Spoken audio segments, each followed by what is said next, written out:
ಇವತ್ತಿನ ವಿಡಿಯೋದಲ್ಲಿ ಕೂದಲಿನ ಸಮಸ್ಯೆಗಳಿಗೆ ಸುಲಭವಾಗಿ ಕರಿಬೇವಿನಿಂದ ಯಾವ ರೀತಿಯಾಗಿ ಪರಿಹಾರವನ್ನು ಪಡೆಯುವುದು ಅಂತ ನೋಡೋಣ. ಇತ್ತೀಚಿನ ದಿನಗಳಲ್ಲಿ ತುಂಬ ಜನರಿಗೆ ಕೂದಲು ಉದುರುವುದು, ಕೂದಲು ಬೆಳ್ಳಗಾಗುವುದು, ತಲೆಹೊಟ್ಟು ಹೀಗೆ ಇನ್ನು ಮುಂತಾದ ಕೂದಲುಗಳಿಗೆ ಸಂಬಂಧಿಸಿದ ಸಮಸ್ಯೆಗಳು ಕಂಡುಬರುತ್ತಿವೆ. ಇಂತಹ ಸಮಸ್ಯೆಗಳನ್ನು ಸುಲಭವಾಗಿ ಹೋಗಲಾಡಿಸಲು ಕರಿಬೇವಿನಿಂದ ಯಾವ ರೀತಿಯಾಗಿ ಪರಿಹಾರವನ್ನು ಪಡೆಯುವುದು ಎಂದು ವಿವರವಾಗಿ ತಿಳಿಯೋಣ. ಕೂದಲಿನ ಎಲ್ಲ ರೀತಿಯ ಸಮಸ್ಯೆಗಳಿಗೆ ರಾಮಬಾಣ ಎಂದರೆ ಅದು ಕರಿಬೇವಿನ ಎಣ್ಣೆ. ಹಲವರು ಕರಿಬೇವಿನ ಎಣ್ಣೆಯನ್ನು ತಯಾರಿಸಿ ಬಳಸುತ್ತಾರೆ, ಆದರೆ ಅದರಿಂದ ಉತ್ತಮ ಫಲಿತಾಂಶವೇ ದೊರೆಯುವುದಿಲ್ಲ. ಏಕೆಂದರೆ ಅವರು ಈ ಕರಿಬೇವಿನ ಎಣ್ಣೆಯನ್ನು ಸರಿಯಾದ ವಿಧಾನದಲ್ಲಿ ತಯಾರಿಸಿರುವುದಿಲ್ಲ.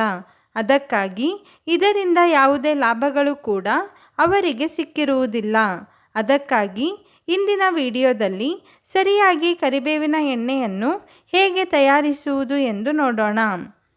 ಈ ಕರಿಬೇವಿನ ಎಣ್ಣೆಯನ್ನು ತಯಾರಿಸಲು ಮೊದಲಿಗೆ 1 ಕಪ್ನಷ್ಟು ತಾಜಾ ಕರಿಬೇವಿನ ಸೊಪ್ಪನ್ನು ತೆಗೆದುಕೊಳ್ಳಿ.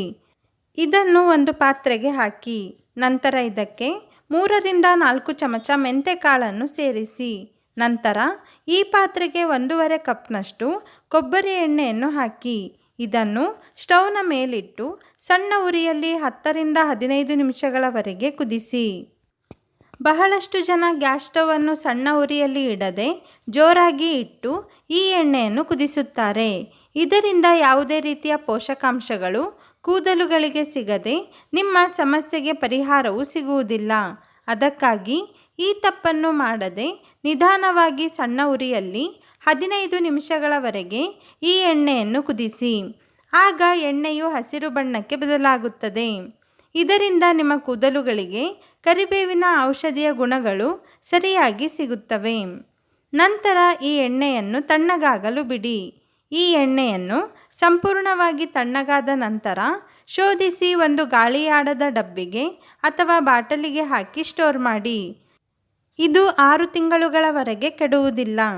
ಈ ಎಣ್ಣೆಯನ್ನು ನೀವು ನಿಮ್ಮ ಕೂದಲುಗಳಿಗೆ ಮತ್ತು ಕೂದಲಿನ ಬೇರುಗಳಿಗೆ ಚೆನ್ನಾಗಿ ಹಚ್ಚಿ 10ರಿಂದ 15 ನಿಮಿಷಗಳ ಕಾಲ ಮಸಾಜ್ ಮಾಡಬೇಕು.